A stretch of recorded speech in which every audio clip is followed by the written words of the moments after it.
माँ बाप को दुख मत दो, जो जिद करते हैं खुद से अपनी सफलता के लिए नहीं, अपने माँ बाप से अपने शौक पूरे करने के लिए। एक लड़के ने अपने पिता से कहा, पापा मुझे नया मोबाइल चाहिए।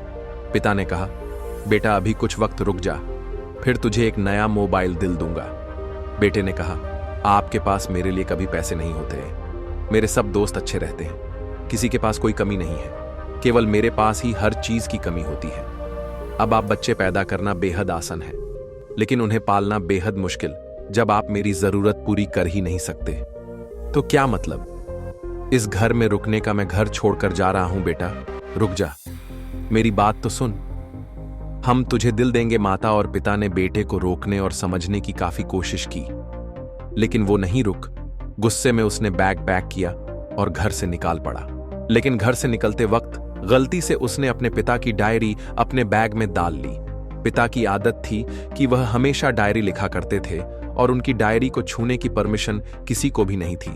लड़का घर से काफी दूर आ गया और थक कर बैठ गया। जब उसने वो डायरी देखा तो उसने सोचा, आखिर मिल ही गया।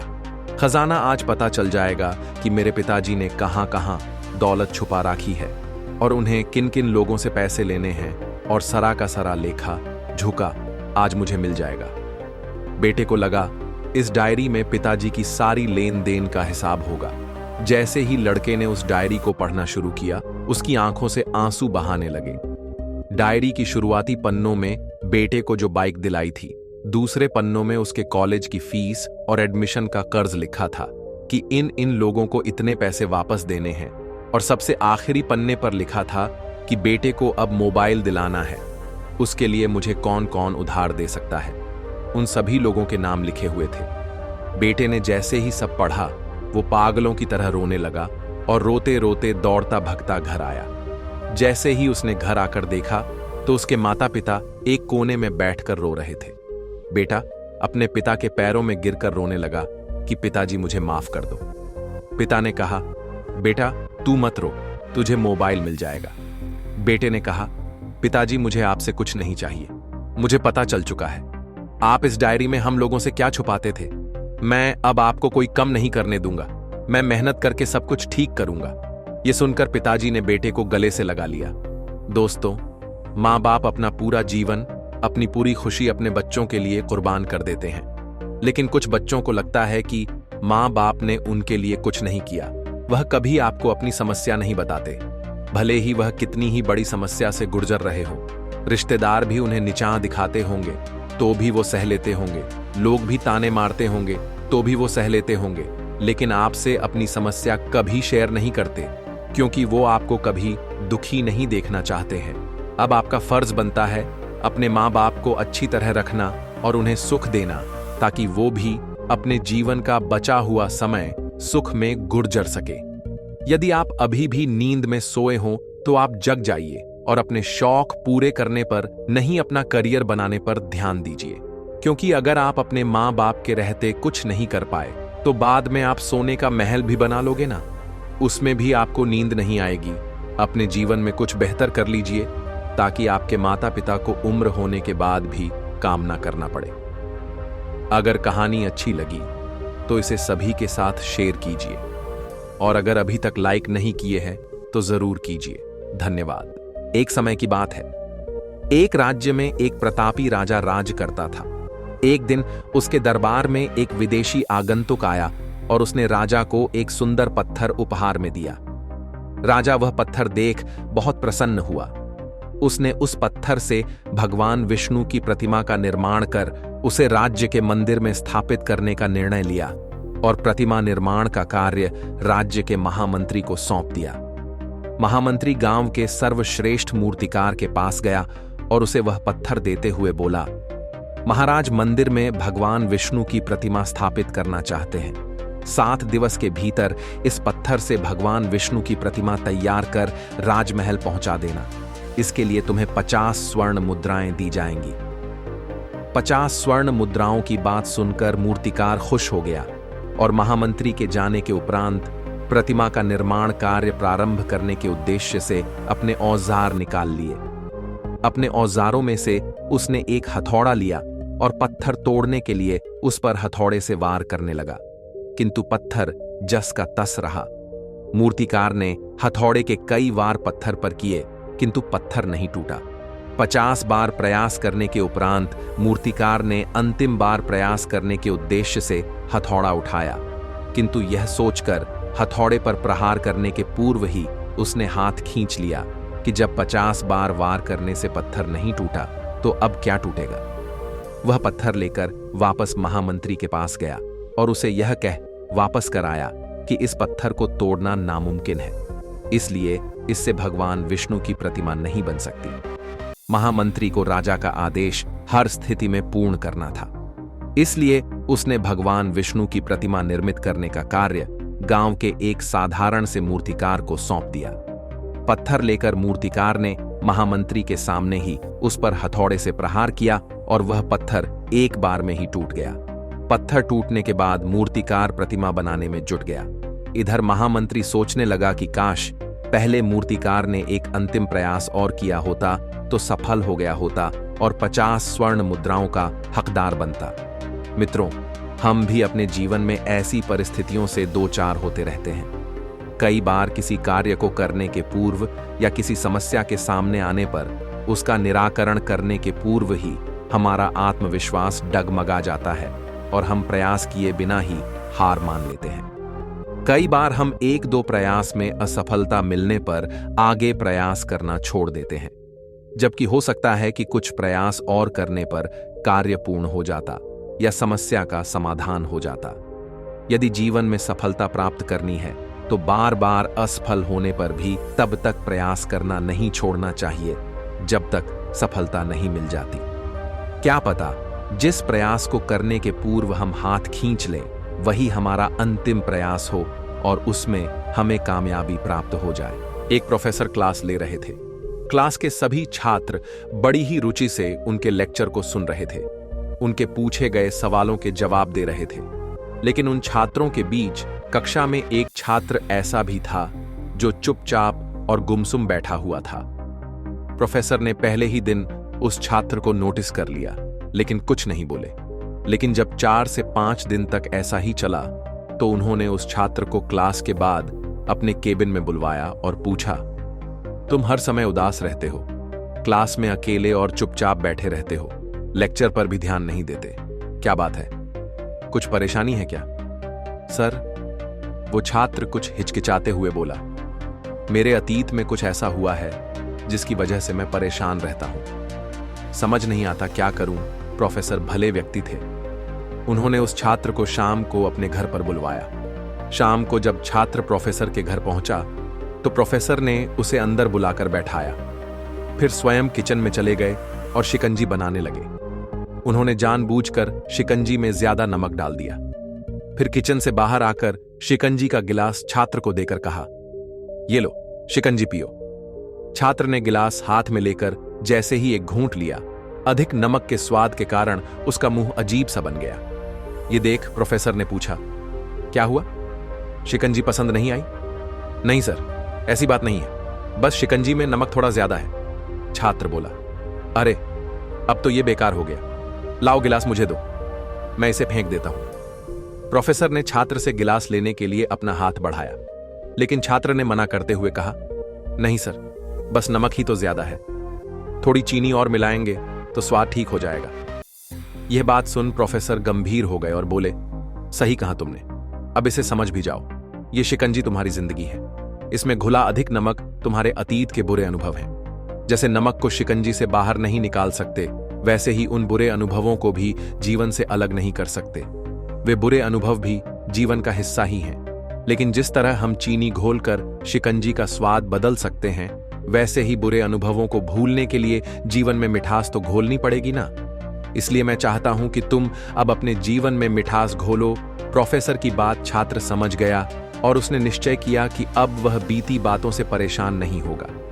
जीवन में अक्सर हम अतीत की बुरी यादों और अनुभवों को याद कर दुखी होते रहते हैं। इस तरह हम अपने वर्तमान पर ध्यान नहीं दे पाते और कहीं ना कहीं अपना भविष्य बिगाड़ लेते हैं। जो हो चुका उसे सुधारा नहीं जा सकता, लेकिन कम से कम उसे भुलाया तो जा सकता है, और उन्हें भुलाने के लिए नई मीठी यादें हमें आज बनानी होंगी।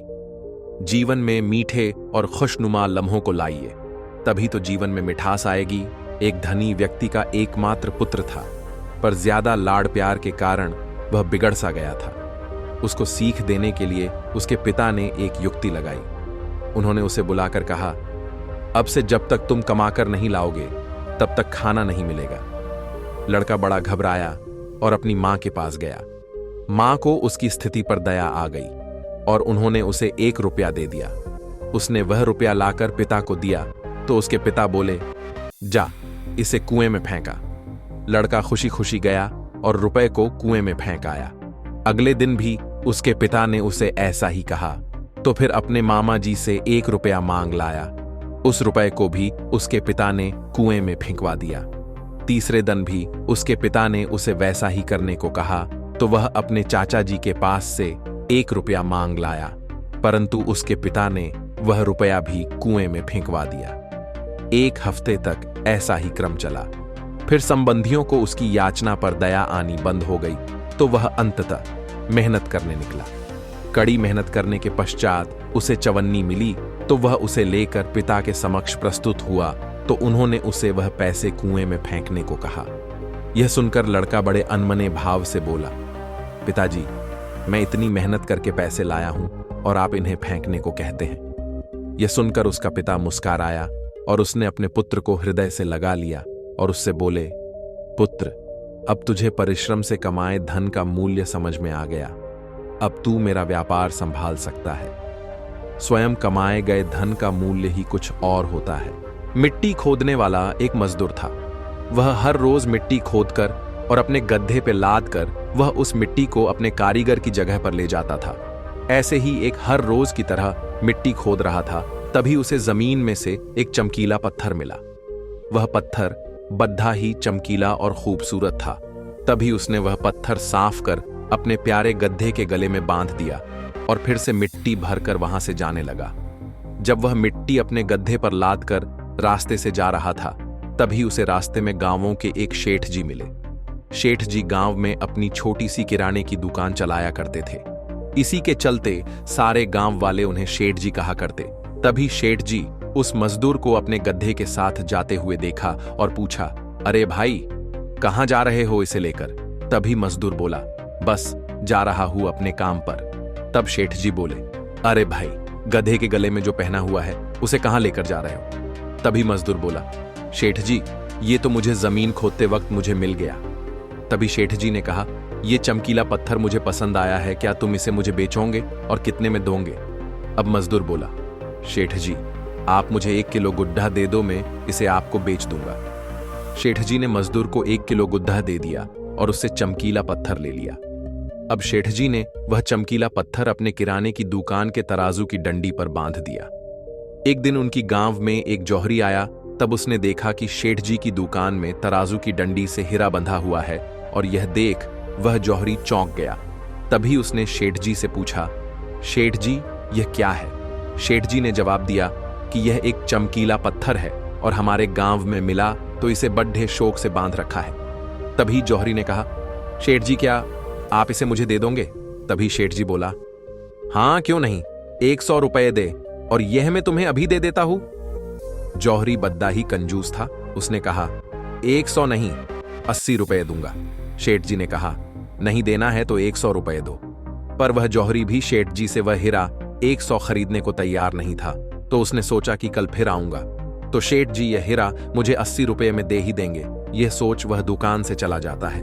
उसी दिन एक दूसरा जौहरी भी उसी रास्ते से जा रहा था और उसकी गाड़ी वहीं खराब हुई। तभी वह अपने गाड़ी के ड्राइवर के गाड़ी ठीक करने का इंतजार लगा। तभी बगल में उसे की दुकान और वह कुछ खाने की चीज लाने के लिए वह चला गया। तभी उसने देखा कि तराजू की डंडी से हीरा बंधा हुआ है। अब उससे रहा नहीं गया। उसने शेठ जी से कहा, ये आप कितने में दोगे? तभी शेठ जी ने कहा, 100 रुपए। वह दूसरा जौहरी था, वह बद्धा ही समझदार था। उसने शेठ जी को 100 रुपए दिए और वह हीरा रख लिया और वह से जल्दी से निकल लिया। अब अगले दिन वह कंजूस जौहरी आया और शेठ जी को उस पत्थर के बारे में पूछने लगा। तब शेठ जी बोला, दूसरा आदमी आया था, कल शाम में उसने मुझे 100 रुपए दिए और खरीद कर ले गया। अब कंजूस जौहरी को बहुत गुस्सा आया और वह शेठ जी को कहा, तुम्हें पता भी है वह चमकीला पत्थर नहीं था, वह एक बहुत ही महंगा हीरा था और तुमने भी उसे ऐसे ही दे दिया, सिर्फ 100 रुपए में। अब शेठाजी ने कंजूस जौहरी से कहा, भाई मुझे तो पता भी नहीं था कि वह चमकीला पत्थर एक हीरा है, और तुम तो समझदार हो, और तुम्हें जब पता था कि वह 1 लाखों का हीरा है तो 20 रुपए के लिए क्यों देख रहे थे? तुम 100 रुपए देकर कल उससे ले सकते थे, पर तुमने अपनी कंजूसी के चलते यह मौका गवा दिया और तुम मुझसे बड्ढे बेवकूफ हो। अब कंजूस जौहरी इसके अलावा अब कर भी क्या सकता था? अब उसे अपने कंजूस स्वभाव पे पछतावा होने लगा। यह कहानी हमें सिखाती है, जीवन में सभी को कभी न कभी एक बार जरूर कुछ करने का मौका मिलता है, पर लेकिन हम में से कई लोग कल करेंगे, अगले महीने करेंगे, अगले साल से शुरू करेंगे। इसी सब के चलते मौका गवा देते हैं और कुछ नहीं कर पाते हैं। एक पंचायत में 11 गांव थे, जहां पिछले कई सालों से सूखा पड़ीडीडीएच रहा था, जिसके चलते गांव के लोग परेशान थे और अपने सरपंच के पास जाते और उनसे कहते सूखे के लिए कुछ करवाए।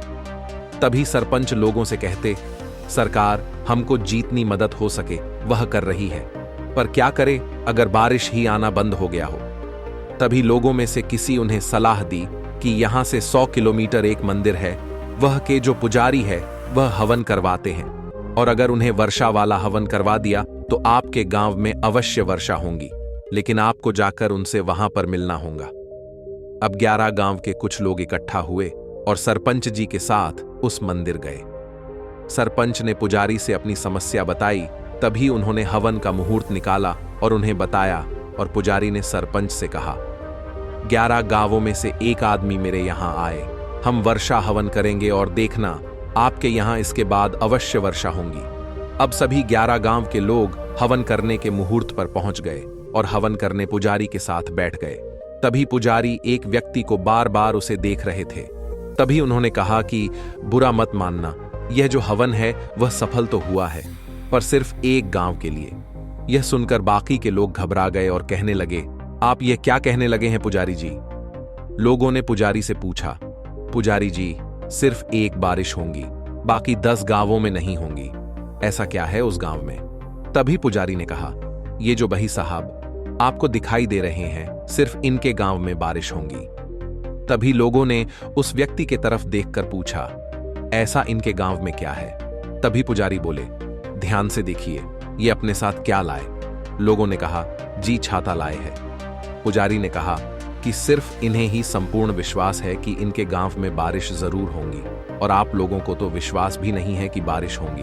और सबको को लगा कि किसी ने कह दिया है, हवन करवाते हैं और मंदिर में चले जाते हैं। लेकिन इस व्यक्ति को लगा कि यह एकमात्र उपाय है, और अगर यह उपाय सफल हुआ तो सब कुछ अच्छा होगा। इसीलिए हवन में तो 11 लोग बैठे हुए थे, पर यह एकमात्र ऐसे व्यक्ति थे संपूर्ण भाव और विश्वास के साथ बैठे हुए थे, और आप देख लेना सिर्फ इन्हीं के गांव में बारिश आएंगी। अब 11 लोग पुजारी को प्रणाम कर वहां से चल दिए, और रास्ते में जाते समय बात कर रहे थे कि ऐसा थोड़ी ना होगा कि सिर्फ एक ही गांव में बारिश आएंगी। अब रास्ते में सबसे पहले उसी व्यक्ति का गांव आया था जिसके बारे में पुजारी ने कहा था कि बारिश सिर्फ इनके गांव में होगी। अब 10 के 10 लोग अपने अपने गांव चले गए, और ठीक कुछ दिनों बाद सिर्फ उस व्यक्ति के गांवों में बारिश आई, क्योंकि प्रभु भी कहते हैं कि प्रार्थना से परिस्थिति नहीं बदल सकती, लेकिन चरित्र जरूर बदल जाता है, और जब चरित्र बदल जाता है तो परिस्थिति भी अवश्य ही बदल जाती है।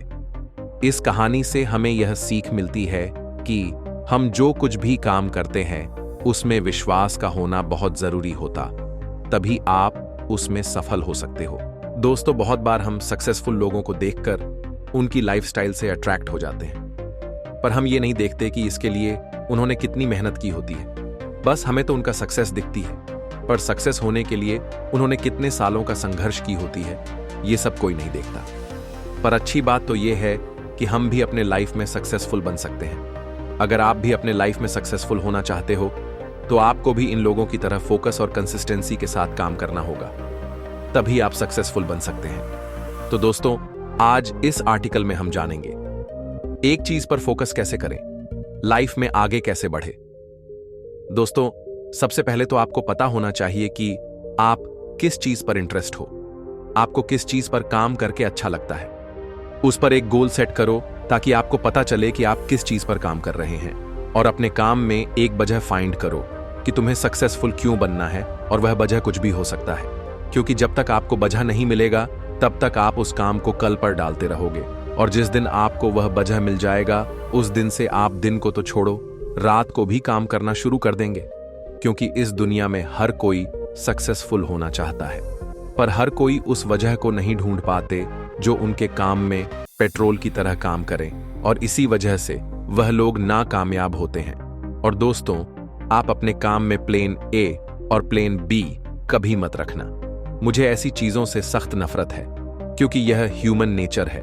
जिस भी काम में ऑप्शन होता है उसमें हम कभी 100% फोकस नहीं दे पाते, क्योंकि हमारे पास ऑलरेडी दूसरा ऑप्शन होता है, मतलब प्लेन बी होता है। इसलिए हम प्लान ए में 100% फोकस नहीं दे पाते, और जिसके चलते हम पालन ए में फेल हो जाते हैं, क्योंकि हमारे पास ऑप्शन होता है और हम उस पर फुल एफर्ट नहीं लगा पाते हैं। तो कभी भी अपने काम पर ऑप्शन मत रखो, वरना आप कभी भी एक चीज पर सक्सेसफुल नहीं हो पाएंगे। एग्जाम्पल, कुछ दिन पहले मैंने एक स्टोरी सुनी थी जो इस टॉपिक पर एकदम फिट बैठती है। एक बार जब गौतम बुद्ध और उनके शिष्य कोई जा रहे होते हैं, तब रास्ते में उन्हें बहुत सारा गड्ढा मिलता है। ये गड्ढा देखकर उनके शिष्यों ने उनसे पूछा कि यहाँ पर इतने सारे गड्ढे किसने खोदी होंगे। तो उस पर गौतम बुद्ध जवाब देते हुए कहते हैं कि यहाँ पर किसी ने पानी निकलने की कोशिश की थी, और जब उसे पानी नहीं मिला तो वह चला गया। पर अगर उसने 10 जगह पर गड्ढा खोदने की बजाय एक जगह पर गड्ढा खुदता तो जरूर पानी मिलता। हम चाहते हैं कि हम एक साथ मल्टीपल काम करके सक्सेसफुल बने, पर ऐसा कभी नहीं होता, क्योंकि हम इंसान हैं, कोई मशीन नहीं। तो पहले एक चीज पर फोकस करो और उसमें कंसल्टेंसी के साथ काम करो, तब आप उस पर सक्सेसफुल बनोगे। उसके बाद आप मल्टीपल काम भी कर सकते हो, क्योंकि तब आपके पास एक्सपीरियंस और नॉलेज होता है। पर उसके लिए आज आपको एक चीज पर फोकस करना होगा, मतलब एक चीज पर फोकस करें तभी आप उस पर कामयाब हासिल कर सकते हो। तो आज से 100% दे दो आपने काम में। आज आपके रखें, नए ड्राइवर ने मेरे साथ बदतमीजी की। देर शाम लौटी जाह्नवी ने अपने पापा को बाहर हाल में बैठे हुए देखकर शिकायती लिहाजे में कहा, क्या उसकी ये हिम्मत, कहां है वो? बदतमीजी, महेंद्र बाबू गुस्से में बोले। तभी उनकी पत्नी ने कहा, वो नौकरी छोड़कर चला गया, कह रहा था मुझे मेरा आत्मसम्मान प्यारा है, मुझे आपके यहां नौकरी नहीं करनी। तो मैंने कहा, ठीक है, अगले महीने की 10 तारीख को आकर जो भी हिसाब बने ले जाना। हिसाब तो मैं पूरा करता हूं। मेरी बिटिया के साथ बदतमीजी की और मैं उसे ऐसे ही छोड़ दूं। तुम चलो अभी मेरे साथ जाह्नवी, अभी उसके घर चलते हैं। वहां उसके परिवार के सामने उसकी वो हालत करूंगा कि तमीज सीख जाएगा। गुस्से में भरे महेंद्र बाबू अपनी बेटी और पत्नी के साथ ड्राइवर बिरजू के घर पहुंचे। दरवाजा खटखटाया। दरवाजा एक 15-16 साल की लड़की ने खोला। जी कहिए। एक गांव में बहुत गरीब लड़का रहता था। वह अपने खाने पीने के लिए प्रतिदिन घर घर जाकर कोई न कोई सामान बेचकर गुजारा करता था, और कभी कभी ऐसा समय भी होता था कि उसे भूखा ही सोना पड़ जाता था। एक बार उस लड़के को बहुत जोर की भूख लगी। उस वक्त तक किसी ने भी उसका कोई भी सामान नहीं खरीदा था। आखिर में उसने एक निर्णय किया कि वह अब जिस किसी के भी घर में सामान बेचने के लिए जाएगा, वहीं से अपने लिए खाने पीने के लिए जरूर मांगेगा। यह सोचकर उस गरीब लड़के ने जाकर एक घर में दरवाजा खटखटाया। तभी उसने देखा कि दरवाजे में से एक व्यक्ति आया, जिसे देखकर वह एकदम घबरा गया, और इसी घबराहट की वजह से उसने भोजन के बदले पानी की मांग की। लेकिन उस व्यक्ति ने अंदाजा लगा लिया कि वह गरीब लड़का भूखा है। तब उस व्यक्ति ने उसे बैठाकर शांति से भोजन कराया। भोजन करने के बाद गरीब लड़के ने उनका नाम पूछा और साथ ही भोजन के लिए पैसे देने लगा। तब भोजन कराने वाले व्यक्ति ने अपना नाम बताया और कहा कि पैसे किस बात के दे रहे हो, क्योंकि मुझे पता है कि किसी पर भी उपकार करो तो उससे पैसे नहीं लेने चाहिए। उस गरीब लड़के ने धन्यवाद देकर वहां से निकल गया, और उस लड़डेके का भगवान पर विश्वास और बढ़ गया। काफी समय बाद वह गरीब लड़का अपनी कड़ी मेहनत और लगन से PAR-H लिखकर अपने गांव का एक बड़ा डॉक्टर बन गया, और उसके चर्चे पूरे गांव में होने लगे। एक दिन एक बुजुर्ग व्यक्ति की तबीयत बहुत खराब हो गई। गांव वासियों की मदद से उसे हॉस्पिटल लाया गया। जैसे डॉक्टर ने उसका नाम सुना, उसने तुरंत अपने केबिन से निकलकर उस बुजुर्ग व्यक्ति की ओर देखा तो उसने तुरंत पहचान लिया। उसने उस बुजुर्ग व्यक्ति को बचाने के लिए तुरंत शहर के सभी बड़े बड़े नामी गिरामी डॉक्टरों को अपने गांव में बुला लिया और उसका इलाज किया। डॉक्टर ने हॉस्पिटल और दवाइयों का पूरा बिल भुगतान करने के पश्चात बिल के एक खाली जगह में कुछ लिखकर बुजुर्ग व्यक्ति के पास भिजवा दिया। जैसे ही बुजुर्ग व्यक्ति ने बिल की ओर देखा तो वह एक बार घबरा गया कि जरूर हॉस्पिटल का बिल बहुत ज्यादा आया होगा, जिसका भुगतान शायद वह जिंदगी भर नहीं कर पाएगा। लेकिन जैसे ही उसने बिल के पीछे की ओर देखा, जिसमें लिखा हुआ था कि बचपन के समय में भोजन कराने के बदले हॉस्पिटल का बिल का भुगतान किया जा चुका है। संघर्ष ही सफलता की असली चाबी होती है। जीवन में हर कोई सफलता चाहता है, लेकिन इसे पाने का रास्ता कभी आसान नहीं होता। सफलता उन्हीं के कदम चूमती है जो अपने सपनों के लिए मेहनत, धैर्य और आत्मविश्वास के साथ संघर्ष करते हैं। बताना चाहेंगे कि जो व्यक्ति कभी हार नहीं मानता, उसे जीवन में आई हर कठिनाई एक नई सीख देती है। ये कहानी है एक 16 साल के लाडिचके की, जो एक ऐसा लाडिचका जिसकी कहानी हर तीसरे बच्चे से मिलती जुलती है। वो हर दिन 9 बजे स्कूल जाता, फिर दोपहर 2 ये 3 बजे घर वापस आता, लेकिन घर आते ही किसी भी चीज का ठिकाना नहीं रहता। घर आने के बाद बस मोबाइल देखते रहना, और इसी आदत के वजह से उसके 3 से 4 घंटे उसके कैसे बीत जाते उसको पता ही नहीं चलता था। और जैसे ही शाम हो जाए हो, अपने दोस्तों के साथ टाइम पास करने के लिए निकल जाता था और रात के 1 या 2 बजे वापस घर आता था। उसके माता पिता को भी लगता था कि वह अपने दोस्तों के साथ पढ़ाई नकारने जाता है। वो जब भी रात को घर वापस आता, वह किसी को कुछ कहे बिना चुपचाप सो जाता और फिर सुबह 8 बजे उठ जाता था। ये थी उस लाडिचके की दिनचर्या। एक दिन वो शाम को अपने दोस्तों के साथ टाइम पास करने जा रहा था। तभी उसके माता पिता दोनों कुछ बात कर रहे थे। तभी वह उनकी बातें चुपके सुनने लगा था और उसके माता पिता उसके भविष्य के बारे में चर्चा कर रहे थे। वो दोनों कह रहे थे, देखना, हमारा बेटा बड़ा होकर IAS या IPS ही बनेगा, या उसकी जो मर्जी होंगी हम उसे वह बना देंगे, और हमारा बेटा जिंदगी में कुछ ना बद्धा जरूर करेगा और हमारा नाम रोशन कर देगा।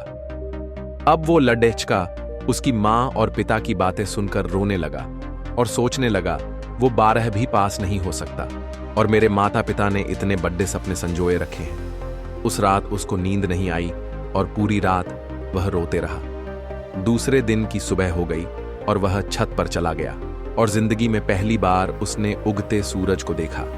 अब उसे सूरज को देखकर ऐसा लग रहा था कि ये दिन उसके जिंदगी का पहला दिन है। अब तक 16 साल बीत गए, मैंने अपने जिंदगी के पूरे बर्बाद कर दिए, लेकिन कोई बात नहीं।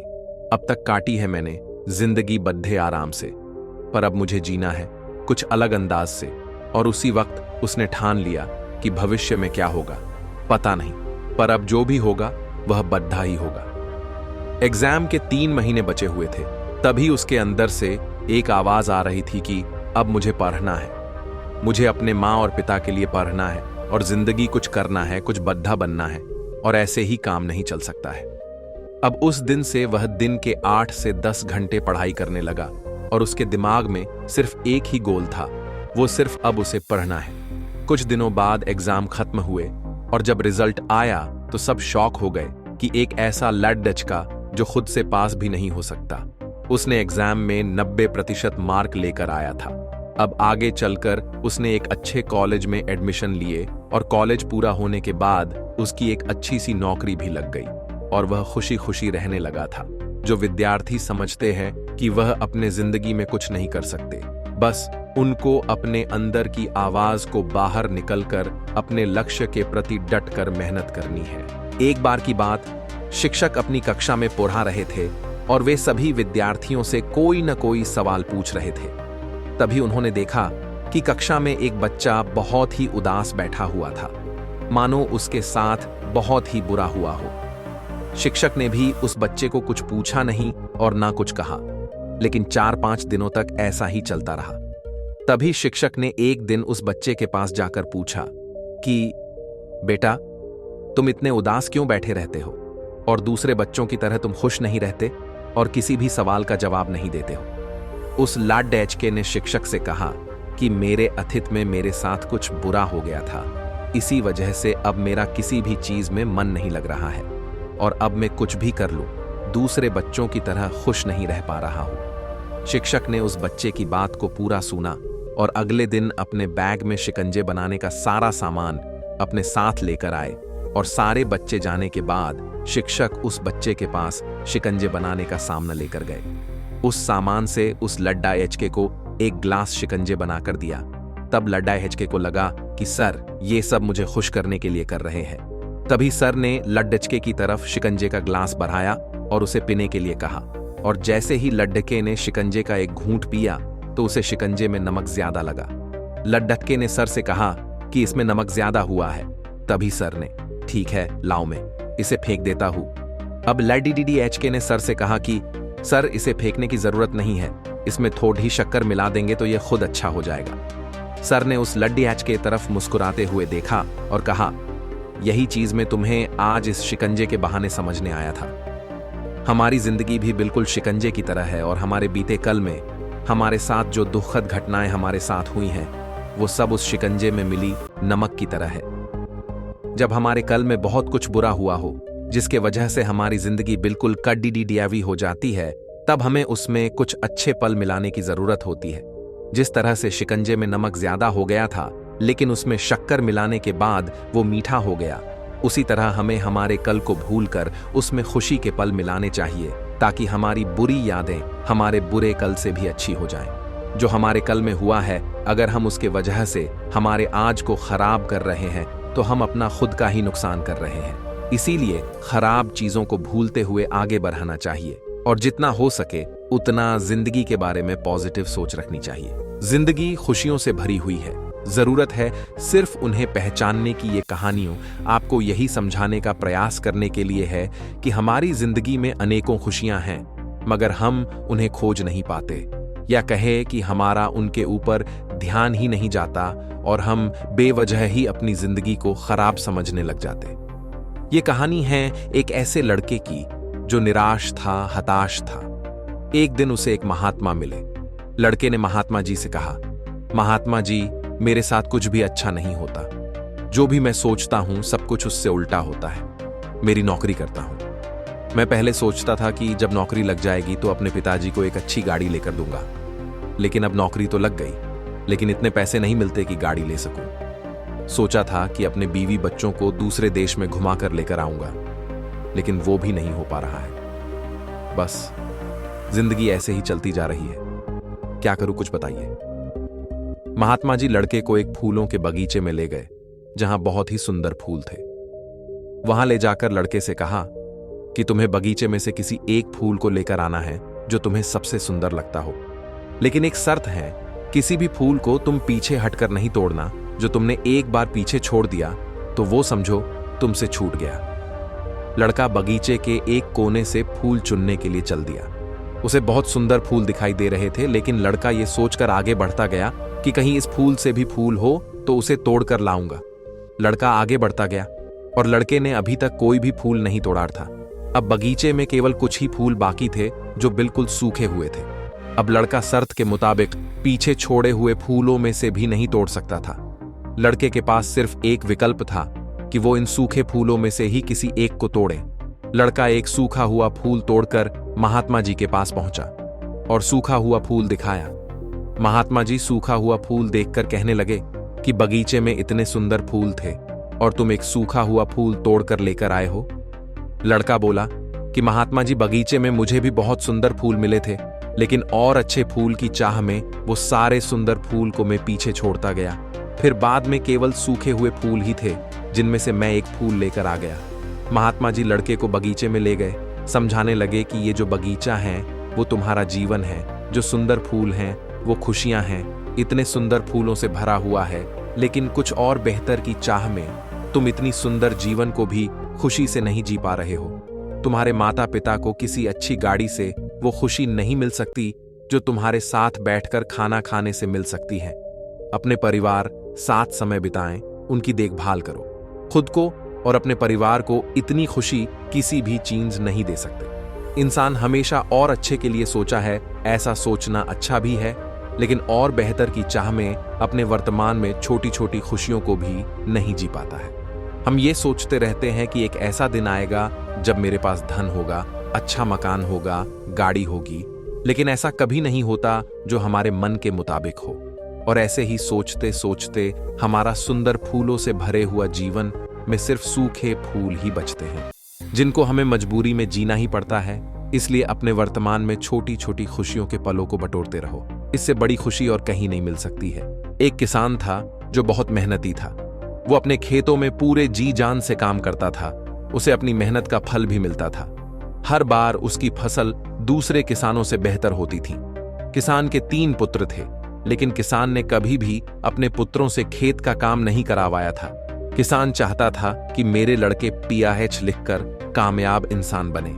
किसान का बड़ा लड़का कुछ दिन स्कूल जाने के बाद उसका मन पढ़ाई में नहीं लग रहा था।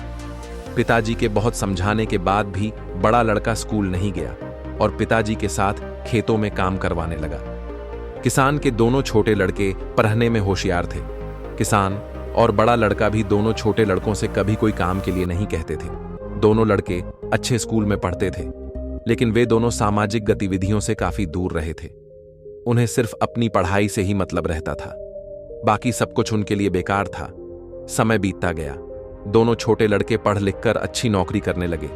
दोनों की अलग अलग शहर में नौकरी करते थे। वे दोनों अपने पिताजी के पास कई महीने में आते थे। किसान अपने दोनों लड़कों को बहुत याद करता था, लेकिन कोई सा भी लड़का अपने पिता को देखने के लिए भी नहीं आते थे। किसान अपने दोनों छोटे लड़कों की याद में दिन प्रतिदिन कमजोर होता जा रहा था। उधर दोनों छोटे लड़कों ने अपने लिए शहर में ही अलग अलग मकान ले लिया था और अपनी मर्जी से अपने पिताजी को बताए बिना शादी भी कर ली थी। अब वे अपने पिताजी के पास जाते ही नहीं थे। उन्हें गांव में जाना पसंद नहीं था।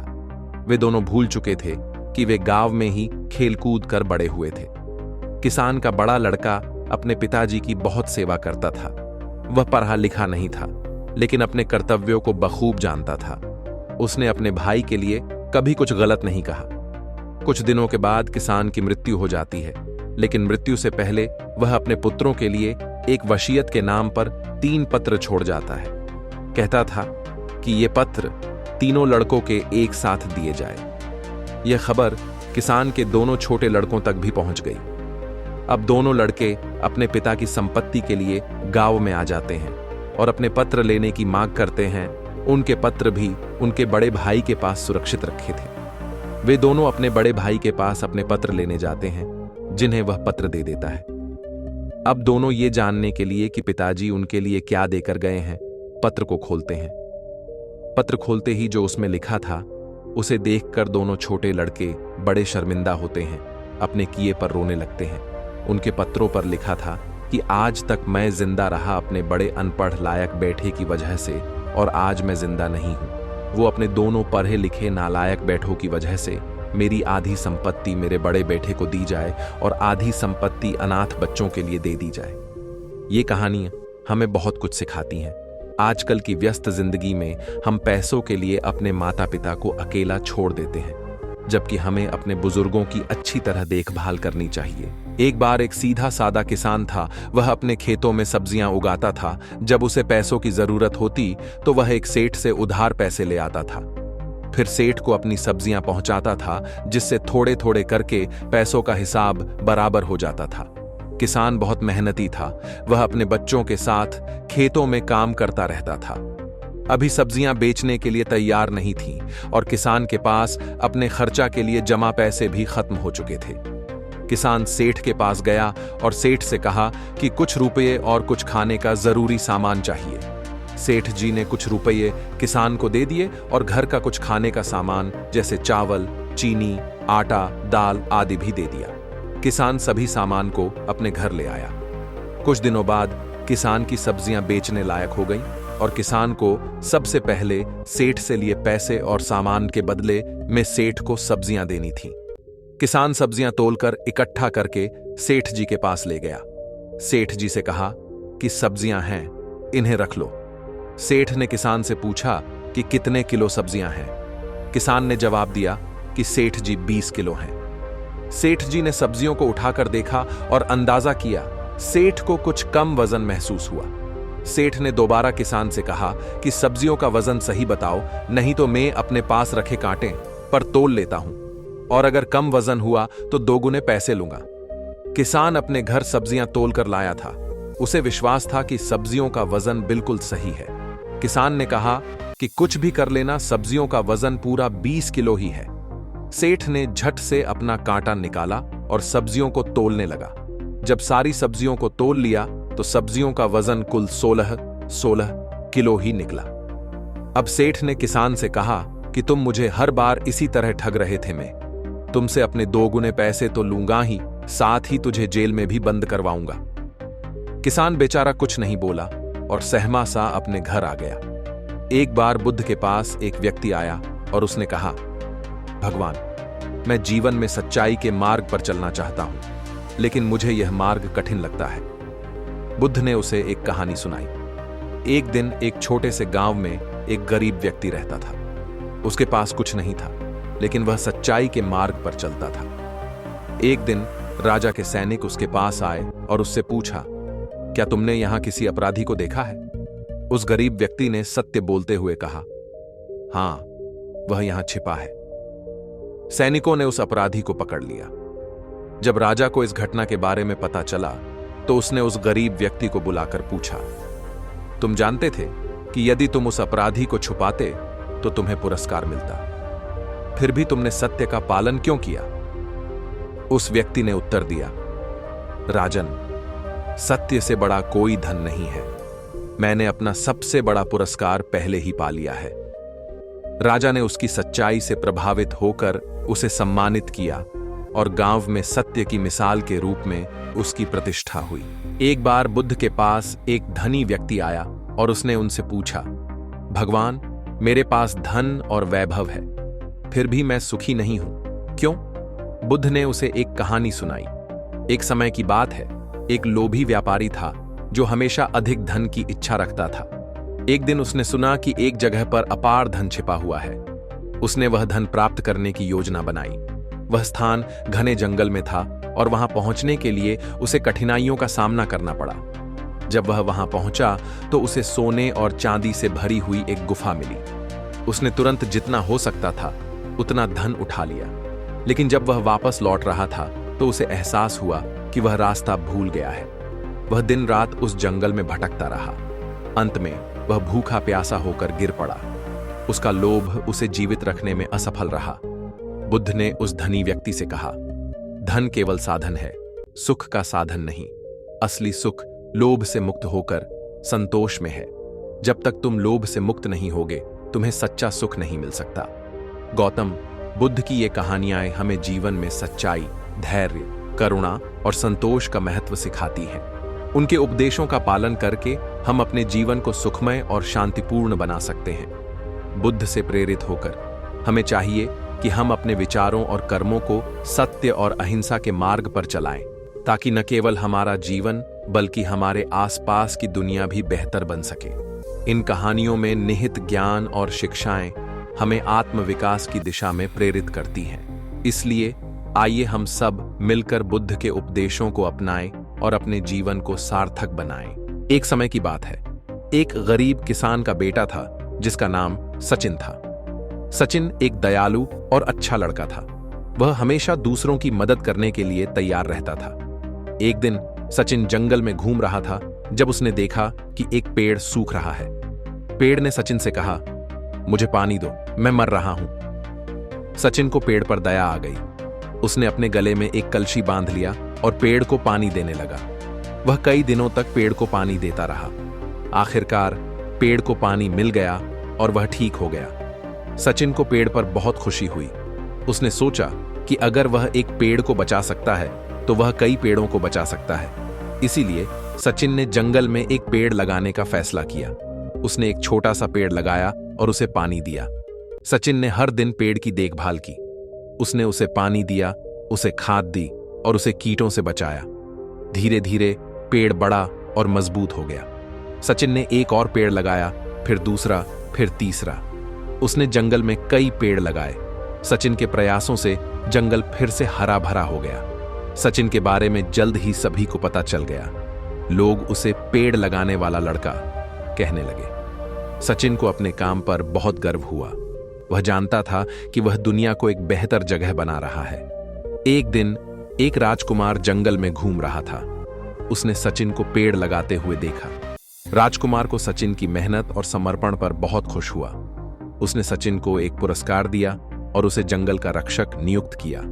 सचिन ने जंगल का रक्षक बनने के बाद भी पेड़ लगाना जारी रखा। उसने जंगल में कई और पेड़ लगाए। सचिन के प्रयासों से जंगल एक सुरक्षित और स्वस्थ जगह बन गई। सचिन की कहानी एक प्रेरणादायक कहानी है।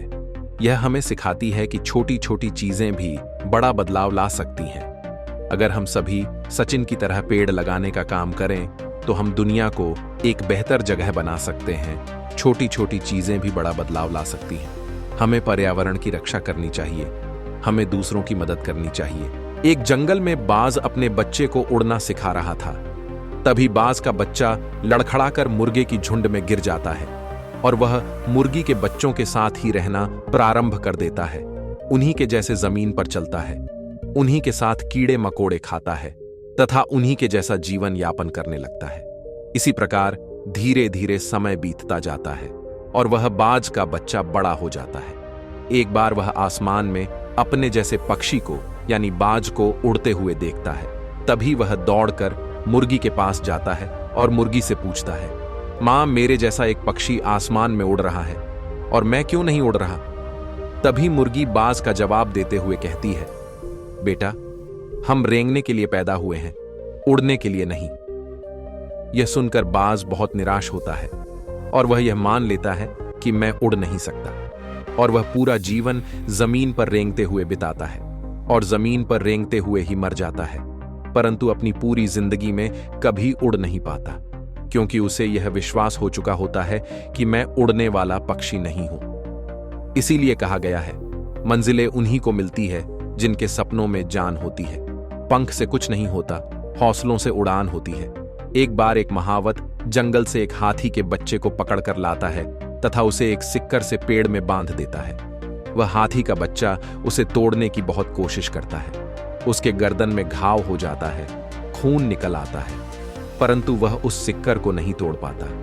धीरे धीरे वह हाथी का बच्चा एक विशाल हाथी बन जाता है और महावत उसे एक पतली रस्सी से पेड़ में बांध देता है। सोचने वाली बात तो यह है कि हाथी उस पतली रस्सी को भी तोड़ नहीं पाता, क्योंकि उसके दिमाग में यह बात बैठ चुकी होती है कि मैं कितना भी मेहनत कर लूं पर मैं इसे तोड़ नहीं सकता। परंतु यदि वह एक बार और प्रयास करता तो उस रस्सी को अवश्य ही तोड़ देता।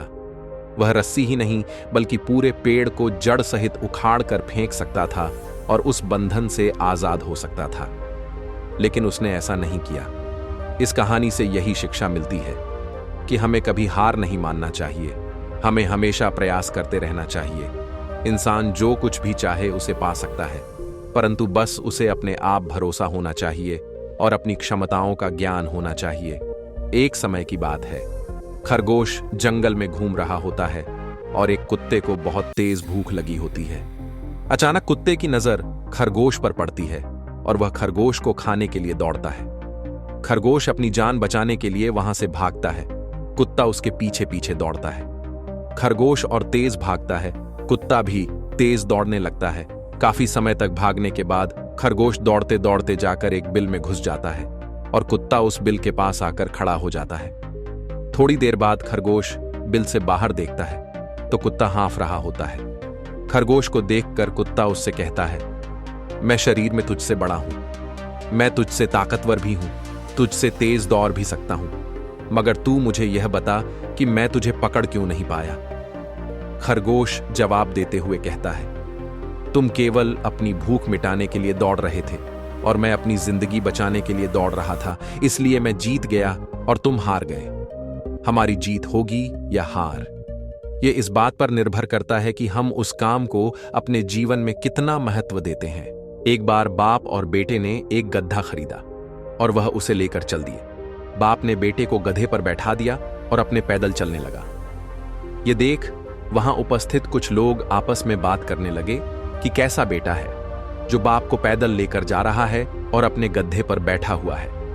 यह सुनकर बेटा गधे से उतर गया और पिताजी को गड्ढे पर बैठा दिया और चलने लगा। कुछ दूरी चलने के बाद फिर कुछ लोग मिले जो कहने लगे, कैसा बाप है जो स्वयं गड्ढे पर बैठा हुआ है और बेटे को पैदल लेकर जा रहा है। यह सुनकर बाप बेटे दोनों ही उस गड्ढे पर बैठ गए और आगे बढ़े। कुछ देर बाद फिर कुछ लोग मिले जो बाप बेटे को गड्ढे पर बैठा देखकर कहने लगे कि ये कैसे निर्दयी लोग हैं जो एक ही गड्ढे पर दोनों सवार हो गए हैं, लगता है गड्ढे की जान लेंगे। यह सुनकर बाप बेटे दोनों ही गड्ढे से उतर गए और गड्ढे को कंधे पर टांग लिया और चलने लगे। कुछ दूर जाने के बाद उन्हें फिर कुछ लोग मिलते हैं और उन्हें देखकर हंसने लगते हैं और कहते हैं, ये दोनों कितने पागल हैं जो गड्ढे पर बैठने की बजाय उसे ही टांग कर ले जा रहे हैं। यह सुनकर बाप बेटे गड्ढे को नीचे उतार देते हैं और यह समझ जाते हैं कि उन्हें अपने समझदारी से काम लेना चाहिए। लोगों की बातों पर ध्यान नहीं देना चाहिए, क्योंकि लोग हर एक परिस्थिति में कुछ ना कुछ कमी अवश्य ही ढूंढ लेते हैं। इस कहानी से हमें यह शिक्षा मिलती है कि हम चाहे कितना भी अच्छा कार्य क्यों न करें, लोग उसमें गलतियां अवश्य निकालेंगे। लोगों का काम ही यही है। अतः हमें इनकी बातों को नजरअंदाज करके जीवन के कर्तव्य पथ पर अपने विवेक से निरंतर आगे बढ़ते रहना चाहिए। एक बार एक बहुत बड़ा बिजनेसमैन एक छोटे से गांव में जाता है। उसका मकसद होता है कि उस गांव में एक बड़ी सी फैक्ट्री लगानी है।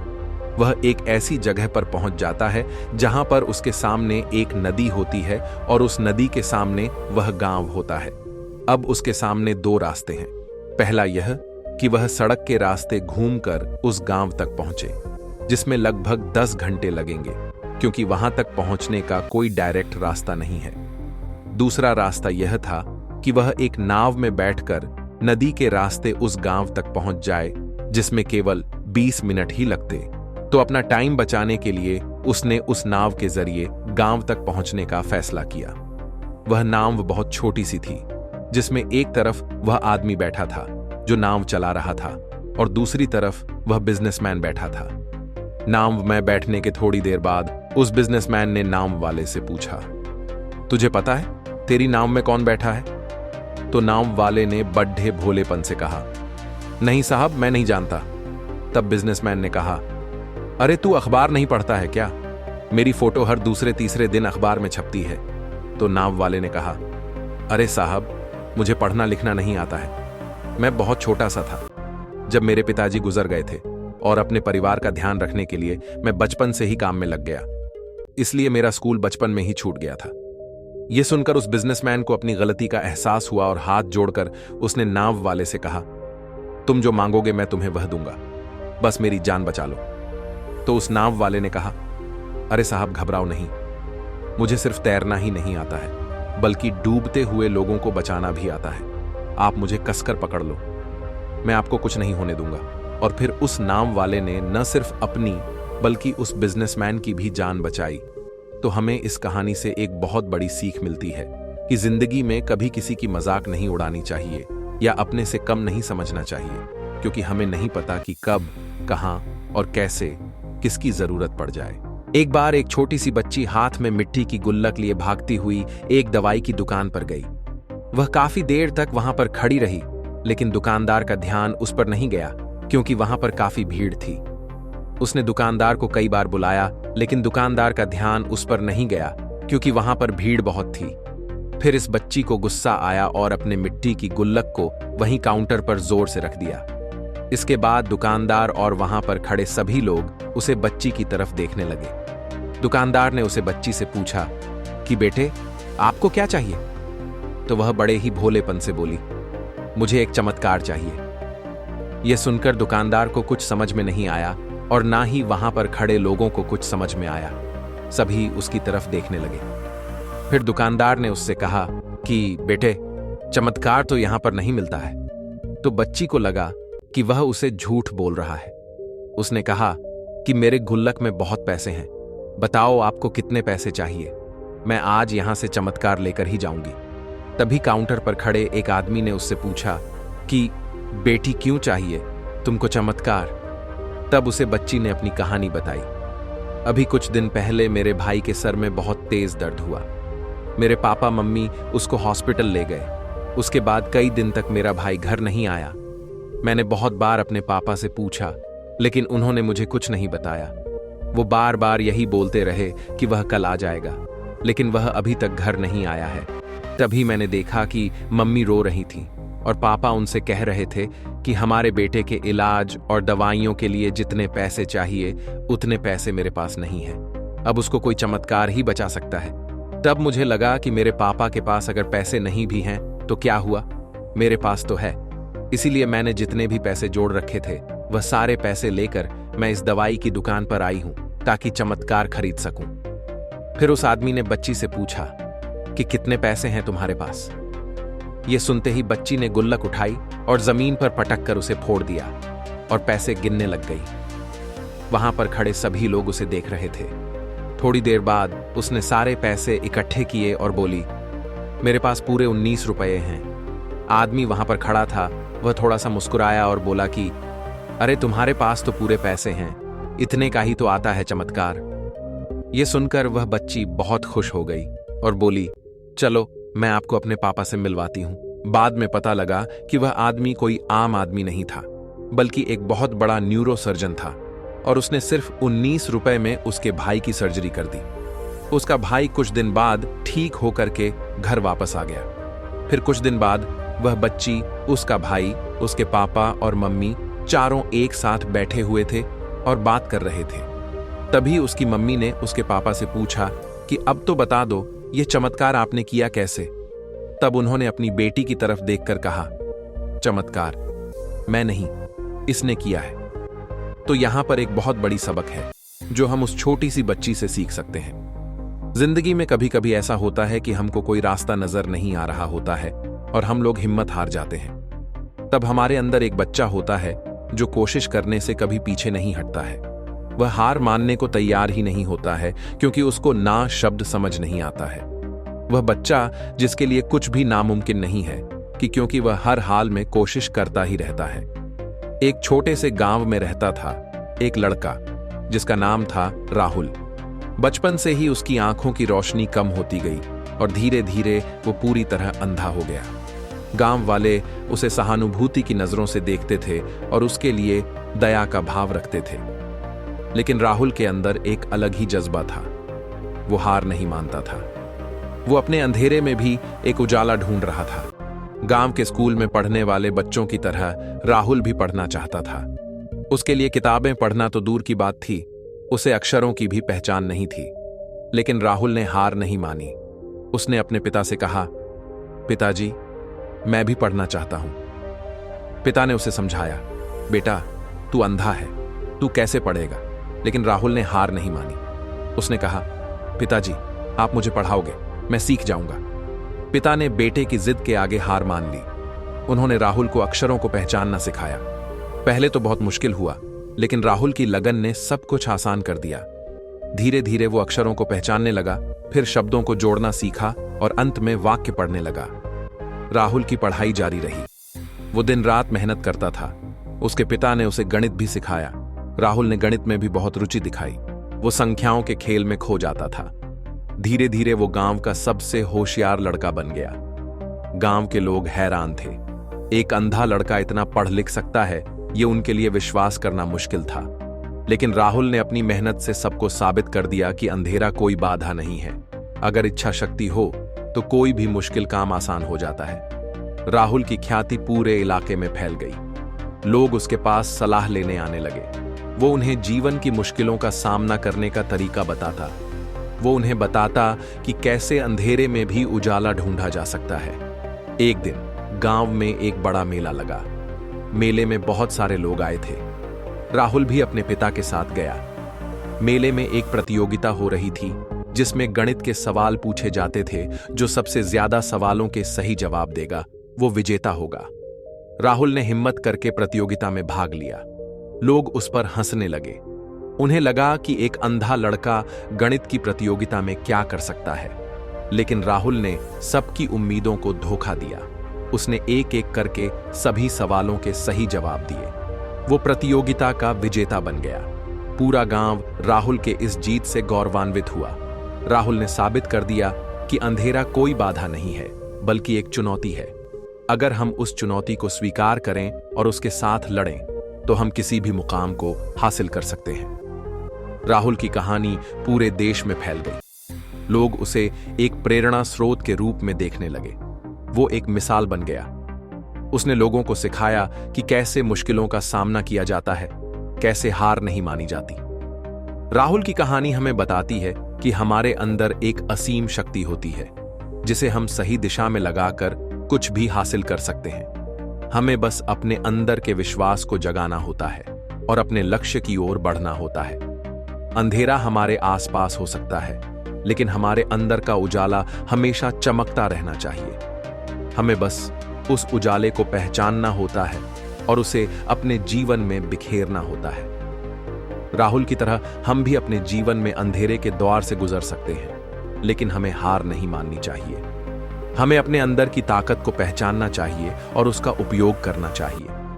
हम भी अपने जीवन में एक उजाला बन सकते हैं जो दूसरों के लिए राह दिखाए।